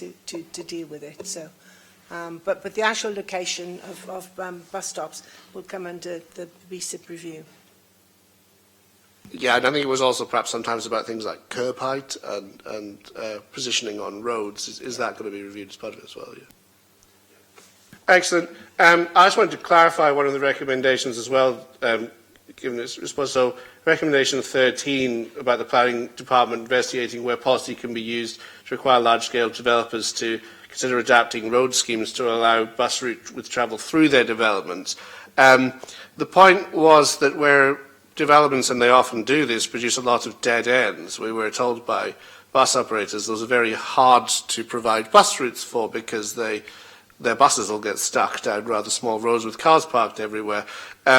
Is that something that we're able to look at for the local plan 2024? I wasn't sure the response quite grasped. The idea was, can we look into requiring developers to create through roads in large developments that are easy for bus? Well, that's already in the strategy, so okay. It's highlighted. Thank you. I just wanted to clarify that point. Any further questions? Yeah, Councillor Heaney, sorry, you did have a question. I have two, actually, and hopefully they'll be reasonably short. I mean, I referred to recommendation 24, which specifically talks about pavers, but it talks about roads as well. And it's just on the updated information that we got on our new report. I just wanted to clarify. At a recent council meeting, we had a discussion about the maintenance of roads following a motion that was put forward. And if my recollection is correct, I think the Cabinet member did say that she would be asking COLAS to provide ward members with information about the surveys they do, so that we know what roads are surveyed when, what the condition is, so that we can get that. Can you confirm that that is still going to be done? Because I thought it might have been included in yes, this. Yes, that is definitely being done, but also COLAS have updated how they survey, the basis on which they survey roads and pavements. And in fact, there's one actually in my ward, in your ward where you live, where we've queried not so much their decision, but the fact that the surface of the underlying concrete is not at its best for the tarmac on the surface to adhere to. So that is being looked into by COLA. So that sort of thing is in hand. The second question was, I did quickly run through the report again to remind myself, because I read it a long time ago, and I forgot to bring it with me, and I think I saw reference to the idea the council was going to develop a car parking strategy. I know it was subject of a motion, I think, probably 2 or 3 years ago, and I'm just wondering if you are able to say whether a car parking strategy would be forthcoming in the near future. Yes, it is. It's in hand. It's not completed by any means, but it is in hand, and it's toxic. It's parking, so it's toxic. Well, but that's possible. I don't know. Pardon?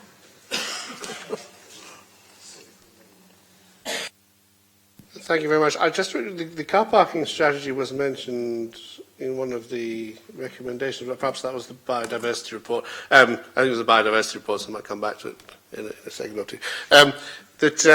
The final question I had was in relation to what we think future timescales look like for some of these encouraging developments. So integrated ticketing, where you can buy a ticket that you can use on either bus service in Portsmouth. And also, a number of the responses discussed this Breeze Mass app, which currently integrates the e-scooters and the cycling.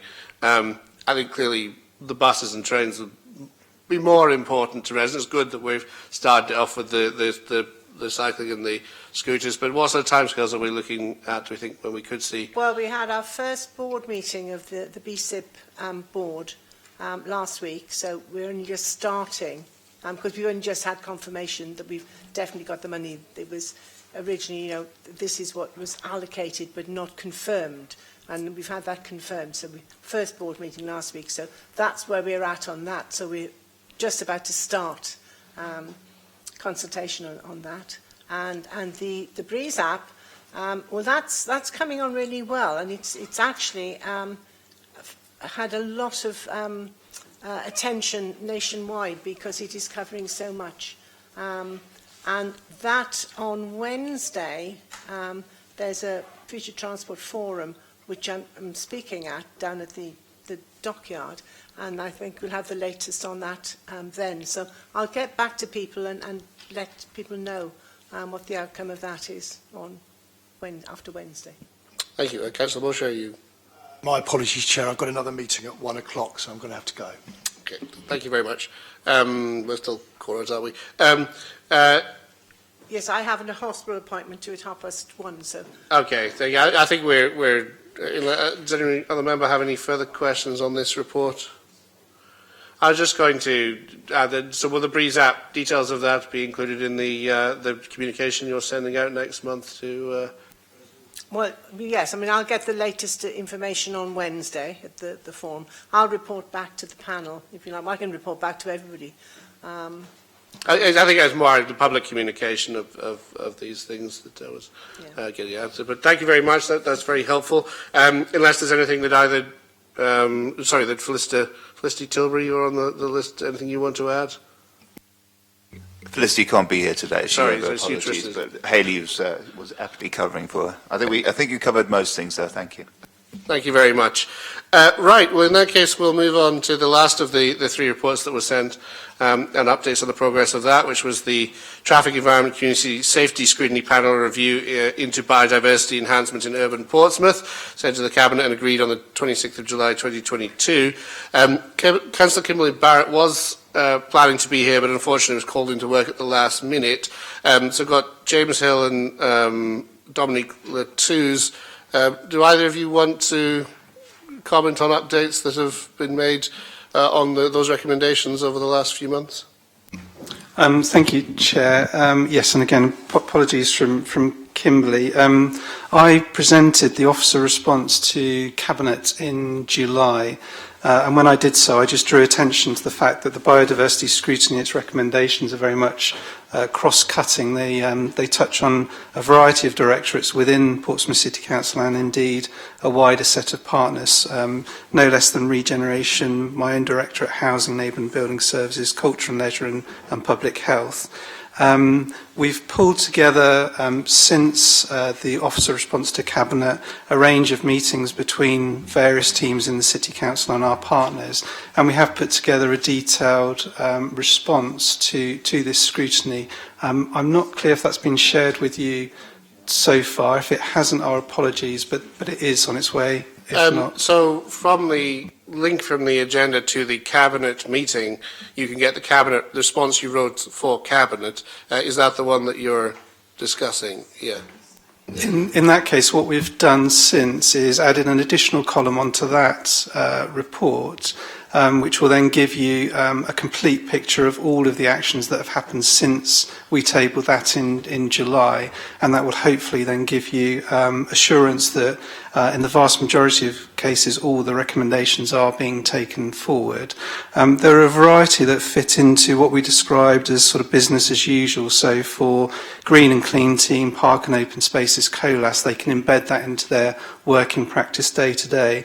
One of the significant areas which required further work with the strategy unit was around how we make the climate change strategy, which has since been launched and agreed by the City Council, become something which pulls together a variety of work strands which, if we're not careful, can be quite siloed, where actually in their entirety, in the way that they overlap, will help better if they're coordinated to contribute to the overall climate change targets for the city. So biodiversity, greening strategy, carbon reduction and so on have all been pulled together from an officer point of view, linked into the various portfolios to then report through to the climate change strategy. That's a really clumsy way of saying we've tried to do a bit of housekeeping in the background to make sure that there's a cohesive approach to all of these things.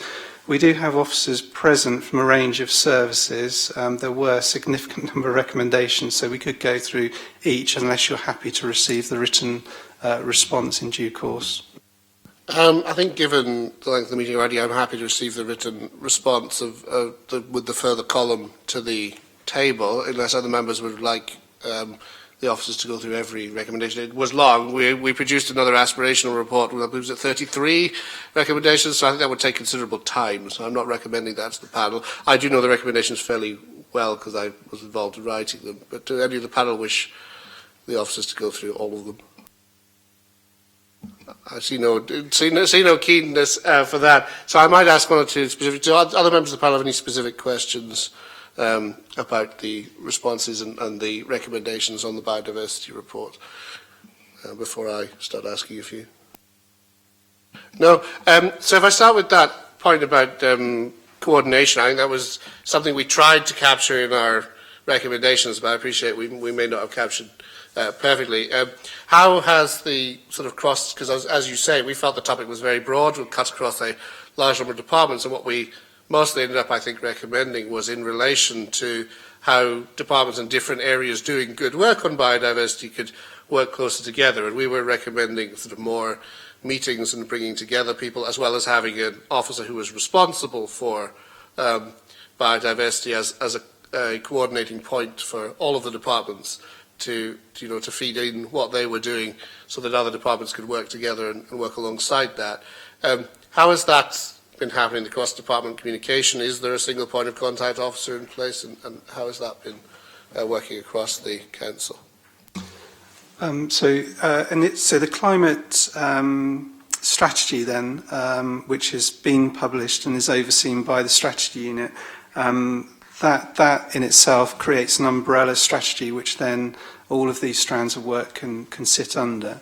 The coordination of officers has been taken place through a variety of meetings coordinated by Kelly Nash and Christina Downey from the strategy unit, and the climate programme board, which is where officers are held to account for all of the work, has since been refreshed to make sure that we've got all the representatives from all of the various directorates and departments within the City Council, and sits alongside and complements some of the partnership structures which already exist, where we can also discuss climate change, issues around biodiversity, etc. So the structure's been formed, it's settling in, but that will give us a really cohesive approach. We shouldn't should also say that some of this already existed, we just needed to refresh it, so there's always good operational discussion between parks and open spaces, green and clean and COLAS. There was no need really to reinvent the wheel on that. It was just about giving a sharper focus. So Adrian, Rosier, Phil Bentley, Doug and the teams are now frequently meeting to discuss things like the use of pesticides and how to further our greening strategy and so on. So it was complementary rather than seeking to just simply reinvent the wheel in some instances. At the time of the report, when we were talking about a single point of contact, I know Councillor Kimberly Barrett was in the process of trying to recruit a senior officer for her department, and there was some discussion of that becoming the single point of contact. Did that occur, or what became of that? So there's a Green and Healthy City Coordinator, which Public Health have funded for 2 years. We're in discussions as to how to fund that in the longer term. That's a full-time post. And are they involved with kind of biodiversity coordination on yeah? Absolutely, that post is linked in, as James said, with the virtual green team and the delivery of maintenance of greening in the city.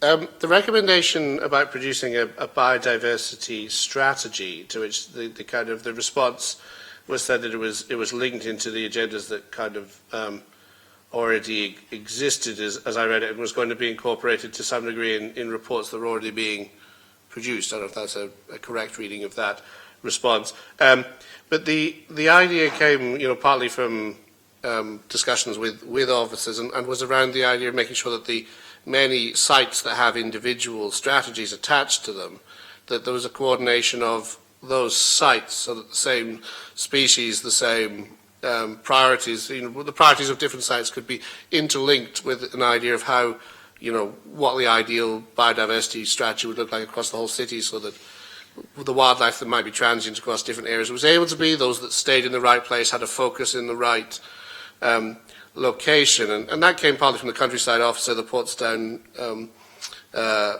Hill officer, the landscape architects, talking to different people about how, they felt the management of biodiversity could be improved. Has there been thought given to that question of how the different sites are integrated with then the projects we have on an individual level, and how those might relate to the species that are on the important sites we have, if you see what I mean, across the city? So I think this is certainly one of those areas where it's a work in progress. The focus at the moment was on the strategy, and you'll recall recently there was a local green charter that was issued which requested signatory from various partner organisations. In some respects that's intended to catalyse that discussion at a more operational level, to say whether or not there's a common standard across the city that can be achieved. We have also recently formed what's called a local estates forum, which brings together significant land and building owners across the city. And we've already introduced into that forum the idea of having thematic discussions around, for example, biodiversity, how we all going to address the challenge of decarbonisation of our buildings, amongst other things. So the forums and structures are there. That's what we can build upon in terms of taking forward some of those discussions. So the update that I'll give you isn't saying that everything's complete by any means, but certainly the work we've done, I hope, will assure you that the foundation's there from which we can pursue some of those more detailed points. Thank you. Yeah, Tristan, you. Just to add to that, so and some of the work in progress is clearly around the local plan and the Reg 19 consultation. There are a series of workshops that are about to come forward once the portfolio holder has his next meeting. Please encourage everyone to engage where you can. There are people who are being allocated to those, but cross-party engagement isn't always as good as it could be, and often people who want to be there can't be there. So I just a plea to all of you to delegate if you can't make those, or ask to make sure that your representatives are there, because it's really important that you're involved in those workshops to shape the plan if you want to see the outcomes. So and that'd be quite helpful for officers as much as it will be for the scrutiny panel. Thank you. And yeah, sorry, I've got to do with the end. Yeah. And just to add that we're mindful that when we're tree planting in the city, with all the funding that we've received for tree planting, we've just definitely got a weather eye on the biodiversity corridors and so on that you mentioned, and linking in back to the Estates Forum with bee corridors and other initiatives starting as well, to make sure that we reflect the greening infrastructure plan that is part of the greening strategy.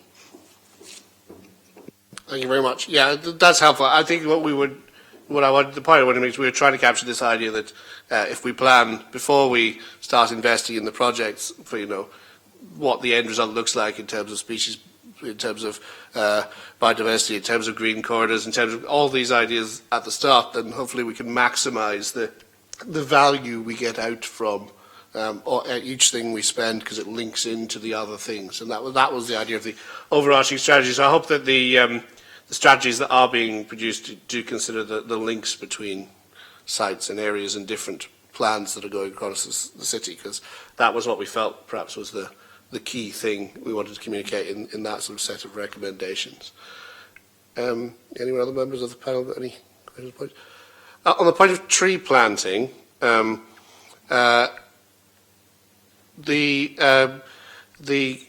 I've recently met with residents who feel like the number of trees in their streets, in some streets, has actually declined over the last 10 or 20 years. I was wondering if in response to the report or in general there was any sort of inventory going on of how many trees we currently have, and if there has been an increase or a decline in some streets or areas, because obviously what we wanted to see was the best use of tree planting. Some of our recommendations might have not have hit the mark completely, but our overall intention with the tree planting recommendations was we'd like to see as much of it as possible in the best areas and making maximal use of what they can do throughout the lifespan. And if that means shorter lifespan that you replace often, that's fine, but we would be concerned, and I've been hearing this from residents in one or two streets, that the number of trees has actually declined in their area over the last 20 years. So I was wondering if there's any records being kept of that kind of thing. My understanding, although it's my officer that works on this closely, is that there is underway an audit, a tree audit. I also understand, James, you can correct me, that any tree that is on council land is replaced with another like for like, so that shouldn't happen.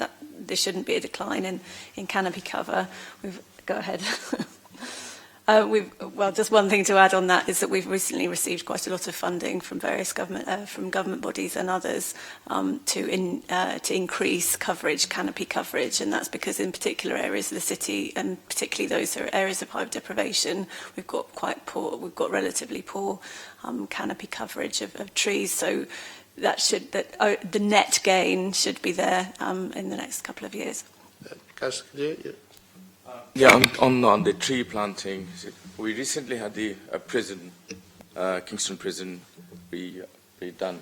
There's about 3 or 4 trees been cut, but there hasn't been any plantation. So is there anything that you're aware of, or for your our resident has made a point of that, and there is no plan of any trees being planted. And then I have been campaigning as well to have more trees in Baffins Road for a year or so almost, but it's like knocking on a... Nobody seems to know what's going on. I don't know the details of it. Obviously, it's a planning application that was taken about 3 years ago. But we'll look into that. Typically, though, any new planning is a net gain, and you've got this 10% gain in biodiversity that's coming forward in through the MPPF at the moment, and it's something we're already pushing through. I'd be surprised if there isn't a requirement for future planting, but also it's a bit. They may have just planted recently, because this is the period now when you normally plant your trees to get. You wouldn't want to plant them in the summer, so we'll look into it there. Thank you. I mean, I think the resident concerns I was getting was in relation to trees on streets, and I think it was actually where, you know, the trees colas are responsible for, where sometimes they might not replant because the location is then decided to be unsuitable. I know a lot of work is now being done in relation to flooding in Gosham about how trees can be planted to use and mitigate surface runoff. But I think the tree audit and inventory will be really useful for that point if it can incorporate those kind of ideas. Yeah. So COLAS is identifying spaces for further planting at the moment. On streets is often not the best. I mean, for every resident who says they want them, there's the person who parks his car underneath them who says he doesn't. And it's also a number of the tree choices made in the past have been incorrect. So COLAS is quite strict now in terms of the type of trees they plant, but they are doing some work which will come back through the portfolio holder around future opportunities. And there are a number of opportunities for tree planting which they're identifying at the moment, some on street and some just within the lands they maintain. And I'm sure other people will have some ideas about where to put them as well. Thank you very much. I've got basically two more. Sorry, Councillor Ashmore. Just a quick question. It might be beyond the remit of this meeting, but you mentioned about increasing tree coverage, so I don't know which is the best way to face you when I'm talking like this. But all it is, when I was a portfolio holder of that lot, and we were getting petitions and meetings with environmental groups who wanted to double tree coverage, but people are saying if you increase tree coverage too much, that can actually do more harm than good, or it's not always accessible. So there was a process of trying to increase greenery rather than just increase trees. And I was just wondering if trees cannot be replaced because COLAS or the relevant officers have determined it's not possible, is there something in place to say then we'll investigate putting other greenery in it rather than just trees? A lot of the focus is about biodiversity, so wildflower meadows, encouraging bees and pollinators and all that sort of stuff. So absolutely, it's the right product for the right area. You can't have anything that obscures sight lines, so you need to think about it. Trees are the right thing in some areas, not necessarily the right thing in others. So yes, there's no one size fits all. We're looking to increase biodiversity, which covers both sides of that. I'll ask briefly about people in housing associations and council housing particularly, because one of the recommendations or set of recommendations was around trying to make sure that those people that might want to garden or plant or use the green space around their council properties that might be communal had a clear point of contact and a clear set of rules they could follow about whether or not they were allowed to and when they were allowed to.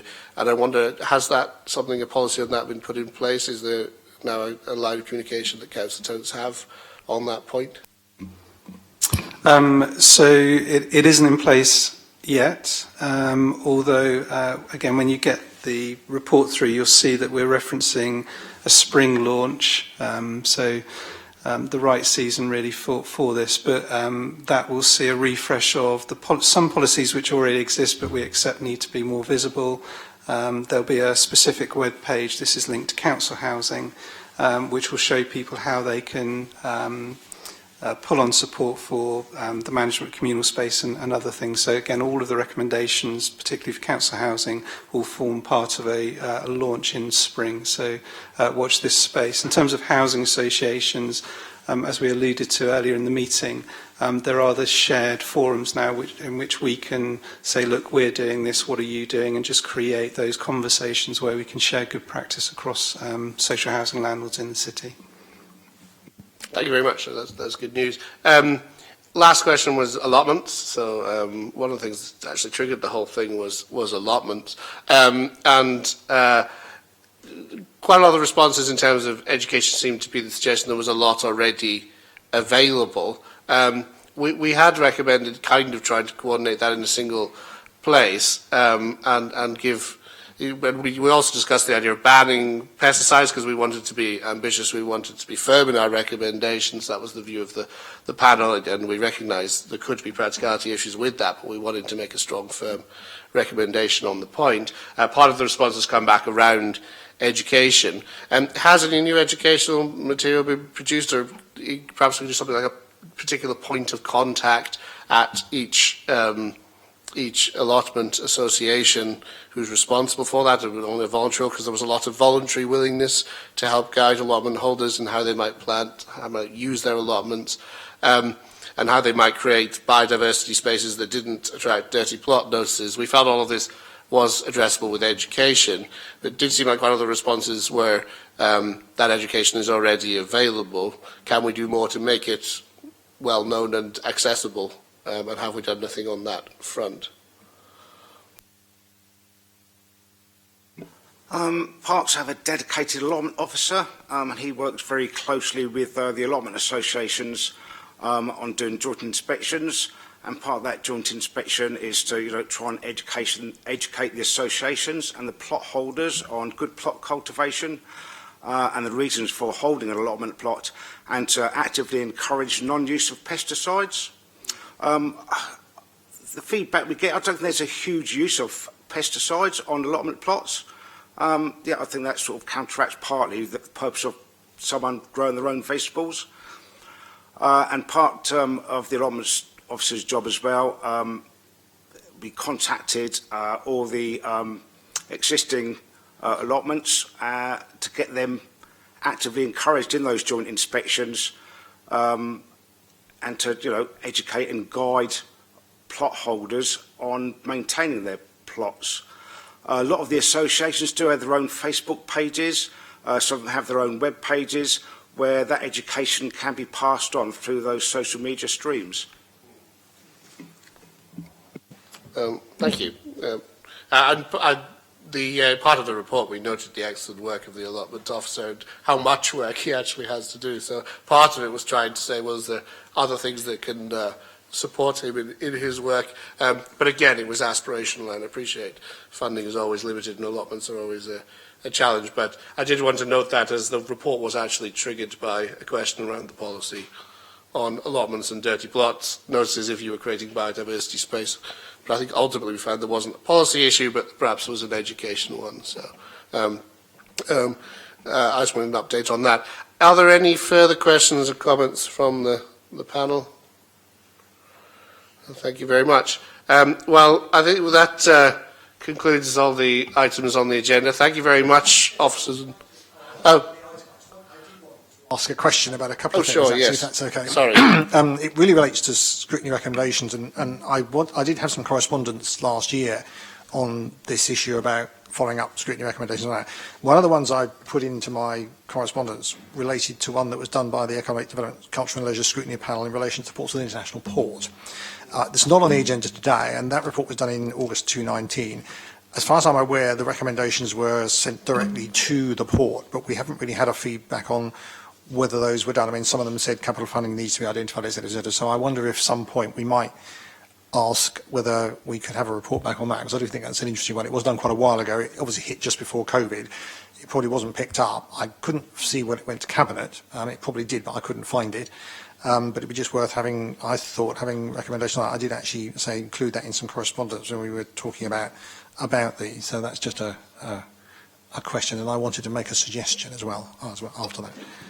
Certainly, yeah. No, that makes sense. Perhaps we should put it on the agenda for a future meeting. I think I'm not sure I'd propose it for the next meeting, as that is specifically for budget scrutiny. I don't know if you're in agreement with that.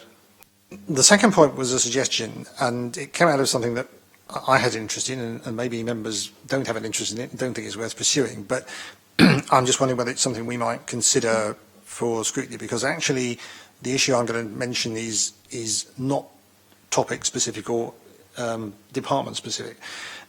You may know that the City Council has done quite a lot, particularly in some areas, on what we call systems thinking to change the way in which we do processes.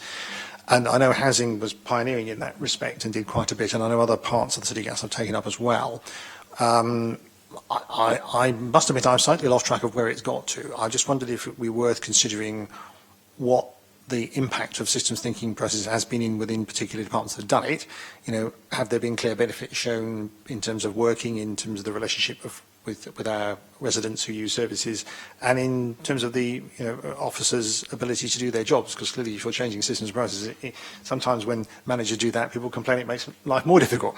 I know certainly we say that at the university sometimes, but maybe it's positive. I just wondered if we might. And also the other element of that is are there other areas where we would consider or should consider taking that forward? Because I don't know if that has been, and in a sense that's my suggestion. I'm not saying we should necessarily agree to do a review on that now. I think maybe to take it away for a bit of consideration and maybe come back to members to say, well, yeah, we could do this because it would be worthwhile. There is scope to do it. But obviously that's a suggestion I have, which may or may not get fully taken up. But I just wanted to put that on the table, so to speak. Yeah, thank you. Do any of the officers present want to comment briefly on systems thinking? Perhaps, yeah. So the Systems Development Service, which is our internal team that support various bits of the organisation to apply the methods, still exists. They're still very busy working across the City Council. They actually come under my wing. They're part of my directorate, but they work in a corporately with partners. Very happy to answer any questions on that. Happy to take that offline if you want to check in on what they're doing and the progress over the last few years, as to whether or not that then is sufficient to come through scrutiny. But yeah, happy to pick that up.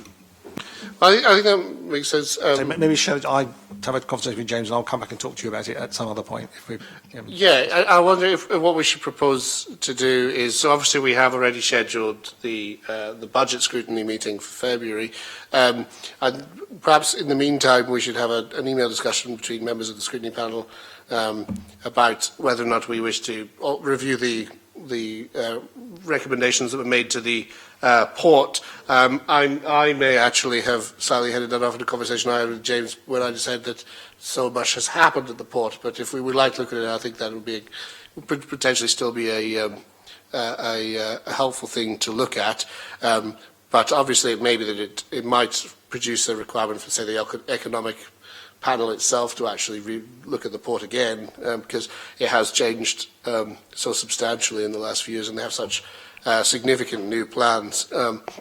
But certainly, I think we could have a conversation about whether we review that, and perhaps at the same time also we'll discuss whether or not we as a panel, because I'm not sure there's a specific panel that would make sense to look at systems management, so whether or not we want to do a short review about how systems management is functioning in the Council. I know it's not always normal for Scrutiny Management Panel to produce a report, but I don't think it's impossible for us to do so if we wanted to look at it. But I don't know, James may have thoughts on whether there's a specific panel that might be better suited. But should we have those conversations via email after the meeting? Yeah, I think that would be helpful.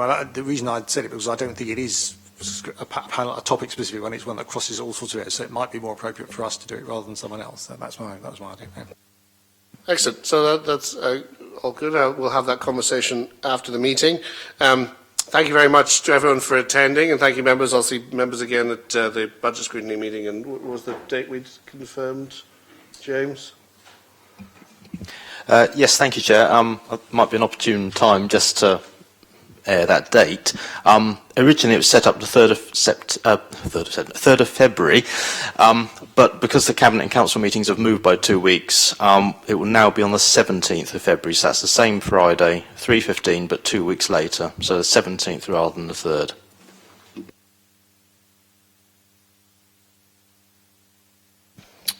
Thank you very much. And I will therefore close this meeting at 1:06 p.m. I hope you enjoy the rest of your afternoon. Thank you, everybody.